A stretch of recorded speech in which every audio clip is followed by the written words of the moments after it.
Ini masalahnya ketika Pak Menteri menjelaskan ada kolaborasi.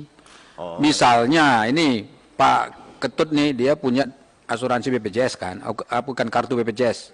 Berarti kan sudah terdaftar. Sakit nih. Dia ternyata punya swasta juga. Ini kan sakitnya tuh bayar 14 juta kan, itu kurang lebih penjelasan di sini. 7 juta dibayar oleh BPJS, 7 juta dibayar oleh asuransi swasta. Nah begitu ada itu, kelasnya beda kan, begitu dia gabungkan ke situ, kelas dia bukan standar lagi, naik VIP. Kan itu penjelasan di sini. Nah kalau dia naik VIP, ya berarti nggak ada kelas standar, yang ada ya kelas-kelas lagi. Gitu. Mungkin bukan maksudnya bukan begitu Pak Saleh. Maksudnya adalah kalau Pak Haruna sudah bayar yang swasta, harusnya dia yang BPJS-nya sudah masuk di sana sebagai bagian dari itu. Gitu jadinya. Jadi bukan bahwa kita akan membedakan kelas, tidak. Kita yang BPJS malah kita pengennya satu kelas aja sama semua. Tapi kalau ada orang yang membeli asuransi swastanya di sana, ada istilahnya combined benefit, combination of benefit.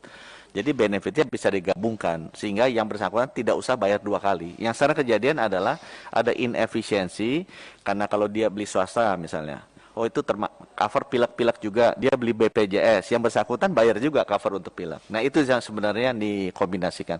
Tapi untuk BPJS-nya tetap satu standar Pak Soleh, satu standar. Jadi saya izin Pak Ketua, yang ingin saya tekankan di sini ini berarti kelas standar itu nggak ada.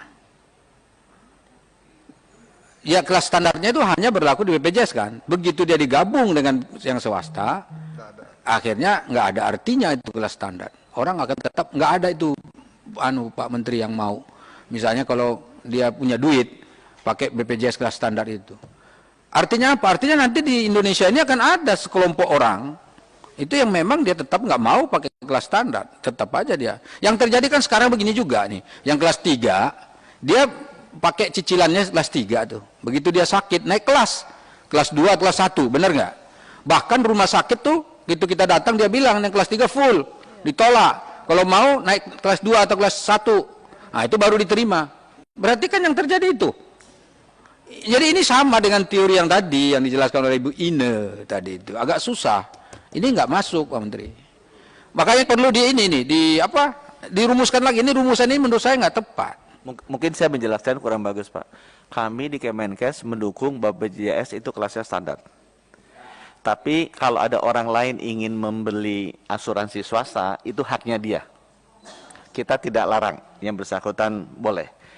Yang penting adalah asuransi swastanya jangan sampai si pembeli preminya dicas 2 kali. Itu aja sih Pak. Jadi perbedaan yang dijelaskan Pak Menteri yang barusan dengan yang dijelaskan tadi itu besar. Kalau yang tadi ada kolaborasi. Kolaborasi itu ada menggabungkan antara BPJS Kesehatan dengan yang asuransi swasta. Itu yang menurut saya secara teoritikal juga susah. BPJS swasta pun belum tentu mau kayak model begitu tuh, agak rumit hitung-hitungnya. Itu satu. Yang kedua, yang Pak Menteri jelaskan barusan, itu sudah terjadi sekarang. Sekarang misalnya Pak Ketut ini punya BPJS, saya juga punya BPJS Pak. Ya kan? Saya ditanggung sama istri saya, kebetulan istri saya ASN, pegawai negeri. Saya ditanggung, ada Pak.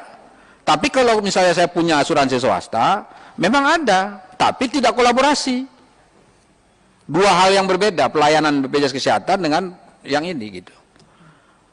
Dan saya dengar malah justru nggak tahu apa benar ya. Itu malah orang-orang BPJS Kesehatan tuh banyak juga yang punya asuransi yang lain selain BPJS Kesehatan. Benar kan? Nah, dan mereka juga jangan-jangan nggak pakai BPJS Kesehatan loh. Ini baru saya kasih tahu nih. Punya. Jadi kalau saya boleh jelaskan, jadi itu komplementer Pak. Komplementer artinya kalau kita memang pas perlu kan, karena asuransi komersial itu ada batasnya. Bukan unlimited, tapi limited. Jadi ada maksimum limit.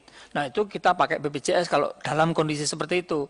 Tapi kalau untuk kecepatan, terus yang kenyamanan, ini ya pakai yang jadi bayangkan ini ya, ini teman-teman, BPJS Kesehatan saya tidak percaya dengan BPJS Kesehatan itu sendiri. Bukan tidak percaya. Makanya dia pakai asuransi lain. Gimana?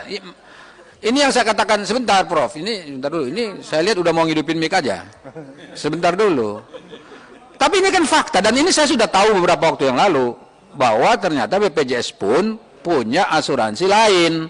Apa namanya itu? Medicare apa itu? Medicaid apa? Bukan. InHealth Pak. Hah? In health. In health. Iya, saya bayangkan. dulu di sana Pak, ngurusi itu saya. Saya nggak tahu, pokoknya yang penting ada kan asuransi yang lain itu. Nah ini yang disampaikan oleh Pak Menkes tadi, yang saya kurang sepakat. Kalau tentu kita setuju standar tadi, dengan problematika yang ada di sini tuh dari Pak Menteri ya, dengan problematika yang dipunyai oleh DJSN tadi, itu hal yang berbeda. Tapi begitu implementasi Pak Menteri mau menggabungkan, nah ini yang saya kurang sepakat, menggabungkannya, kolaborasinya. Kenapa? Karena kan menimbulkan kelas tersendiri di situ.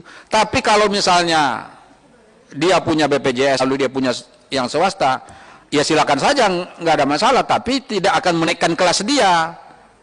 Itu dia pakai asuransi yang lain gitu. Walaupun pada ujungnya sama loh ini sebetulnya, tetap ada kelas bagi orang yang kaya ini tetap. Tapi teori yang mengatakan ekuitas, apa namanya itu equality dan lain sebagainya itu ya tidak di sini. Itu aja kalau saya. Jadi maksud saya itu memperjelas dan mempertegas itu.